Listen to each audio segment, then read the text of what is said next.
আসসালামু আলাইকুম সম্মানিত শিক্ষার্থীবৃন্দ, আজকে আমি একই ধরনের দুটি ম্যাথ নিয়ে আপনাদের সামনে হাজির হয়েছি। দেখুন, ম্যাথগুলো আমরা দ্রুত সলভ করব। কি করব? দ্রুত সলভ করব। দেখুন, ক্রয় মূল্য বিক্রয় মূল্যের অনুপাত 5:7 হলে শতকরা লাভ কত? আরেকটি ম্যাথ আছে, ক্রয় মূল্য বিক্রয় মূল্য দেখেন অনুপাত 2:3 হলে শতকরা লাভ কত?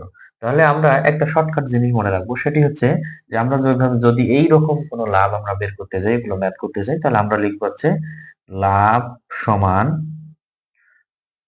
লাভ, এটা হচ্ছে শতকরা লাভ সমান লাভ ভাগ ক্রয় মূল্য গুণন 100। শেষ। তাহলে দেখুন, এখানে আমরা কি করব? উপরের দিকে আমরা খেয়াল করি যে জিনিসটা আপনি ক্রয় করছেন 5 টাকা, বিক্রি করছেন 7 টাকা, আপনার লাভ কত?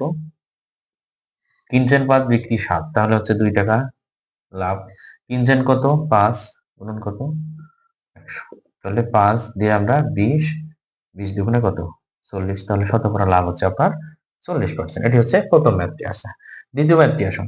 দ্বিতীয় ম্যাথ দেখুন, দ্বিতীয় ম্যাথে ক্রয় মূল্য বিক্রয় মূল্য কত? 2:3 হলে শতকরা লাভ কত? তো আমরা শর্টকাট কি লিখছি? শতকরা লাভ যদি আমরা এই ধরনের ম্যাথে বের করতে চাই, তাহলে আমাদের কি করতে হবে? লাভ ভাগ ক্রয় মূল্য গুণন 100। তাহলে এখানে দেখুন তো, আমি কিনেছি জিনিসটা 2 টাকা, বিক্রি করছি কত? 3 টাকা। তাহলে আমার লাভ কত হয়েছে? 1 টাকা।